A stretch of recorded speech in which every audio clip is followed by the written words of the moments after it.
Beyond the Mic with Sean Dillon. We're joined on the Starline by chef, TV personality, author, and Save the Children ambassador. You've seen him on Alex vs. America, Chopped, Top Chef, and much more. If you've got the hustle, he's got the game. We welcome host of Wildcard Kitchen on Food Network, Chef Eric Adjepong. Sean, how are you, sir? Thank you so much for having me. Absolutely great, Eric. Let's go beyond the mic. Wildcard Kitchen is three chefs betting their own money with your twisted culinary deck of cards. Why does this show challenge others in a new and fun way? You know what, man, you tee that up perfectly. I think this show is so different. It's giving you everything that you know and love when it comes to competition shows and that sort of high stake, no pun intended, sort of atmosphere when it comes to what Food Network is kind of known for and prides itself on. But I think what's so special about the show, Sean, is the fact that we get to see the chef's personalities and more of like a laid back setting. Imagine like coming after work in a restaurant, you just kind of work the last shift or whatever the case is, and you're headed home, but you don't want to head home. You might want to just like hang out, grab a beer, grab a glass of wine with some buddies, and it's that sort of atmosphere. It's the inside jokes, it's the camaraderie, it's a little bit of that trash talk, and we don't really get to see that in that sort of like setting on Food Network. So when you mix that personality, chefs really just being raw themselves, they're betting their own cash, like you said, and then we're giving them a competition that's super high stakes, and we're getting beautiful food out of it. I think you get a beautiful show like Wildcard Kitchen. Even though it's taped in the Food Network kitchens after hours, it has that Fight Club kind of feel. Yeah, exactly. It kind of gives you that, like you said, that Fight Club speakeasy feel. It's wild because in the daytime, there's so much kinetic energy happening in the Food Network kitchens. There's chefs testing out recipes for books and doing R&D and maybe doing some demos here and there. So there's just like ants kind of just roaming around. But then after the kitchen is closed, we kind of flip things over and give you that sort of like Fight Club feel. The chefs come in. There's a security guard that kind of, looks the other way when we walk in. And yeah, I kind of take over this space right before the sun comes up and, the day starts all over again. So it's a lot of fun. It definitely gives you that kind of like, almost like that Johnny Carson kind of like late night vibe as well with the chefs, which is, again, a setting that you don't normally see on Food Network. Eric, which wild card was too easy in your mind so far, and which one was too hard?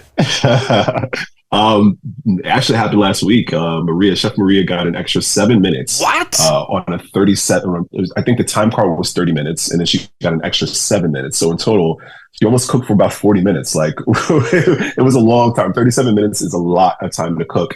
And I think that could be a good thing or a bad thing, when you have so much time to cook, you can sometimes get in your own head. But then also if you have like a very clear path of what you want to do, then you can just, she said she can go to the bathroom, sip a macchiato, come back and still have plenty of time to do what she needs to do.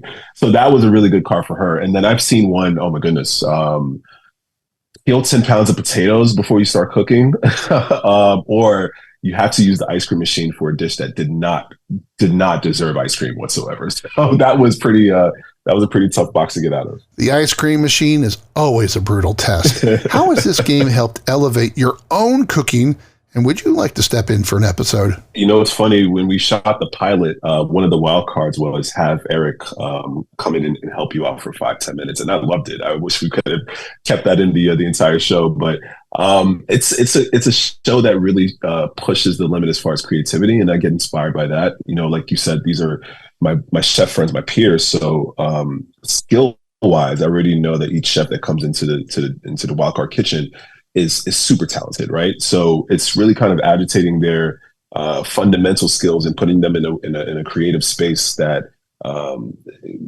gets wacky dishes, like things that you probably wouldn't come up if you had, these items in your pantry, in your freezer, in your refrigerator. You probably wouldn't put them together, but they do, and they're absolutely delicious. So it kind of just awakens the senses to like what other flavor combinations and what kind of like textures and things like that you can add to a dish that are really fun. And, you kind of just log it in the back of your memory. So if ever in the case that I run into an instance, for instance, where I need to, I don't know, use an ice cream machine or a savory dish, I can remember what Chef Antonia did and kind of like, use that as inspiration.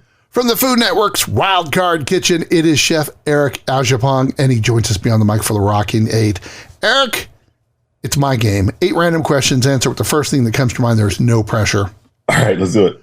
What's your daughter's Lennox favorite type of pancake to make? Oh, wow. We make pancakes every Sunday, and it's we put a little bit of cardamom, a little bit of nutmeg, and that's it, and some maple Ooh. syrup. Oh, wow, great question. Do you have your name for your first cookbook yet? Yes, Gone into the World. Well, that's cool. One dish you still haven't mastered yet. Oh man, that's a good one. You know what? I can use some work on my Fra Diablo sauce. How about that? Man, that's a toughie. Place you love to go to clear your mind. Ooh, my family home in the Bronx. Eric, what's the one person you haven't cooked with but would love to? Oh, wow. I just knocked this off like a couple of weeks ago. These questions are fantastic. It was Bobby Flay for a long time, and I did that. That was an amazing like moment for me. Now I gotta say, wow. You know what? I would love to cook with like Grant Achatz, the chef from Alinea. Now, what's the one non-knife item you have to have in your kitchen no matter what? A spoon. A spoon is the extension of your arm in the kitchen, so I have to have my spoons around me for sure. Favorite meal between breakfast, lunch, and dinner? Oh, it's going to be boring. Eggs, bacon, pancakes. I'm a big. So, in other words, breakfast. Give me like the lumberjack for sure. Lunch. I'm going to probably keep it light, and I love a good Caesar. I love a Caesar. The more boring, the better. Like I love a good Caesar salad. Eric, where's the best place on the Providence campus? Oh, the best place on Providence campus? Oh, geez, it's got to be. Oh man, you can't say your frat house. No, I can't. You know, McNulty. I had great memories at McNulty, either at the food hall or at a party or something like that. So McNulty was really fun. It's time for One Big Question with Chef Eric Adjepong from Food Network's Wildcard Kitchen. Chef, you believe in giving back, supporting children's charities. If you could snap your fingers and solve one world issue for children, what is it? Oh, it's hunger. I mean, no children should go hungry whatsoever. I think that is the easiest question you've asked me today, Sean. I think any child that's going hungry, it's a true travesty and an epidemic for sure. So my now brand new ambassadorship with Crate and Barrel, with Save the Children, I apologize, with Save the Children, that right there is what we're spearheading and what we're really proud of. Save the Children obviously prides themselves on working in all aspects of children's lives and really, whether it's nutrition, whether it's agriculture, whether it's environmental, whether it's even man-made, the fact that I can hop in and use a little bit of my expertise and kind of make some positive change is something that I'm super excited for. So it's an amazing opportunity. Why should people watch Wildcard Kitchen? You know what? It's just a really fun show. If you're a fan of Food Network and the competition space in that arena, then it's a no-brainer. I think you're watching chefs come in betting their own money, so it gives them a sense of it gives it just a different sort of like seriousness and brevity to the competition. But then also it's super light.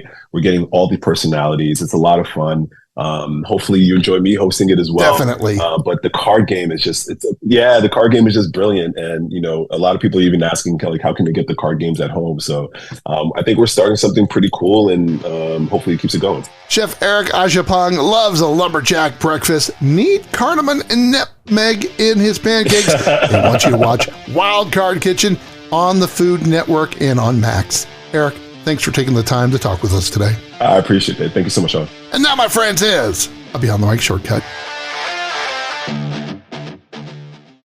If you're enjoying these conversations, please check out another Beyond the Mic episode to find more actors, artists, and people you need to know.